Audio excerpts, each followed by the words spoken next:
किसी ने बहुत ज़बरदस्त बात कही कि ज़िंदगी में अगर कभी घमंड आ जाए तो शमशान का एक चक्कर लगाना, क्योंकि वहाँ पे तुमसे बेहतरीन बेहतरीन लोग राख बने टहल रहे हैं। नमस्कार, मैं हूँ शशांक पांडे और आज मेरे साथ कहानी एक मोटिवेशनल स्पीकर की, एक सफल बिजनेसमैन की, जो एक सभा में स्पीच दे रहे होते हैं, भाषण दे रहे होते हैं और वो बता रहे थे कि ज़िंदगी में बाउंस बैक किया कैसे जाता है, ज़िंदगी में पीछे अगर आप हो गए तो आगे कैसे आया जाता है, ये बता रहे होते। तो वो बताते हैं कि मेरी ज़िंदगी में मेरी सफलता के 3 गुरु रहे हैं जिनकी वजह से मैं आज आपके सामने इतना सक्सेसफुल होकर खड़ा हुआ हूँ। वो बताते हैं कि एक टाइम था जब मेरी पर्सनल लाइफ और जो है प्रोफेशनल लाइफ सब बेकार चल रही थी। यहाँ तक कि जो मेरी गर्लफ्रेंड थी जिससे मेरी इंगेजमेंट होने वाली थी वो भी मुझे छोड़ के जा चुकी थी। तो घर पे भी झगड़े फसाद चल रहे थे, तो मैं घर छोड़ के निकल आया।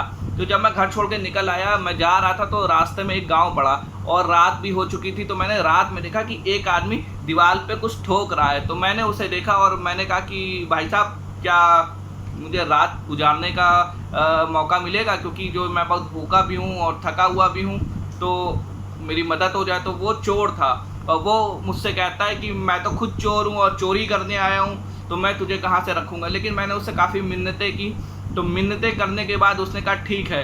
तो वो मुझे ले गया। चूँकि उस चोर को मैं पसंद आ गया और उस चोर ने जो है मुझसे कहा ठीक है कोई बात नहीं, आराम से रहना और जब भी सोना तो सोते वक्त ऊपर वाले को याद करना। और मैं उसके यहाँ 15 दिन रुका और हर बार जब वो सुबह आता था चोरी करके तो मैं उससे पूछता था क्या कुछ अच्छा मिला, आज क्या लग रहा बड़ा हाथ मिला तुम्हें। तो वो हर बार मुझसे कहता था कि कोई नहीं, कल अच्छा आएगा, कोई नहीं, कल इससे अच्छा आएगा। तो वो मेरा पहला गुरु था। उसने मुझे सिखाया कि ज़िंदगी में कभी उम्मीद नहीं छोड़नी चाहिए, क्योंकि कभी ना कभी अच्छा वक्त ज़रूर आता है। खैर, मैं 15 दिन बाद वहाँ से आगे बढ़ता हूँ और जब मैं आगे बढ़ रहा था तो मुझे बहुत प्यास लगी। तो खैर, जब मैं आगे बढ़ रहा था मुझे प्यास लगी, तो खैर एक कुत्ता था और वो भी शायद प्यासा होगा, बहुत तेज़ी से दौड़ते हुए जा रहा था। तो मैं भी उसके पीछे पीछे गया। तो मुझे नदी का रास्ता तो दिख गया, लेकिन उस रास्ते पे मैंने तो प्यास बुझा ली, लेकिन मैंने देखा कि वो कुत्ता आता है, नदी में देखता है और वापस चला जाता है। तो मैं देख ही रहा था कि वो कुत्ता आता है बार बार और वापस। और एक टाइम ऐसा है, कुत्ता आया, किनारे था, वो देखता है, उसे अपनी परछाई नज़र आती है और एकदम से वो छलांग लगा देता है। और जैसे ही वो छलांग लगाता है तो वो अपनी प्यास भी बुझाता है और प्यास बुझाने के बाद वो चला जाता है। तो मेरा दूसरा गुरु वो कुत्ता था जिसने मुझको ये बताया, ये सिखाया कि ज़िंदगी में कभी भी मुसीबत आए तो रुकना नहीं चाहिए, घबराना नहीं चाहिए और बल्कि एक छलांग लगानी चाहिए। तो वो मेरा दूसरा गुरु था।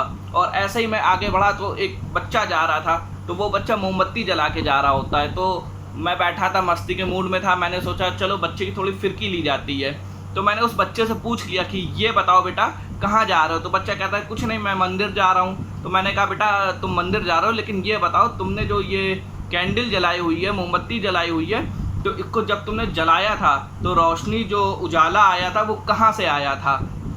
तो वो बच्चा मन में सोचता है कि अच्छा ये लग रहा है ये मेरी फिरकी ले रहे हैं, मेरा मजाक उड़ा रहे हैं। तो उस बच्चे ने क्या किया, उसी समय उस मोमबत्ती को बुझा दिया और उसके बाद मुझसे कहता है कि आप बताइए अब ये उजाला कहाँ गया। तो उस वक्त मुझे ये लगा कि ज़िंदगी में कभी भी अपने आप को बहुत बुद्धिमान नहीं सोचना चाहिए, घमंड नहीं करना चाहिए, क्योंकि हमसे बहुत बुद्धिमान लोग इस दुनिया में पड़े। ये छोटी सी कहानी हमें ये बताती कि ज़िंदगी में कभी भी आपको घमंड हो जाए, कभी भी आपको लगे कि आप हार चुके हो, टूट चुके हो, तो आप बाउंस बैक कैसे करोगे। ये 3 गुरु सिर्फ इस सफल बिजनेसमैन को नहीं, हमें भी सिखाते कि ज़िंदगी में कम बैक कैसे किया जाए, ज़िंदगी में बाउंस बैक कैसे किया जाए। जय हिंद, वंदे मातरम, भारत माता की जय।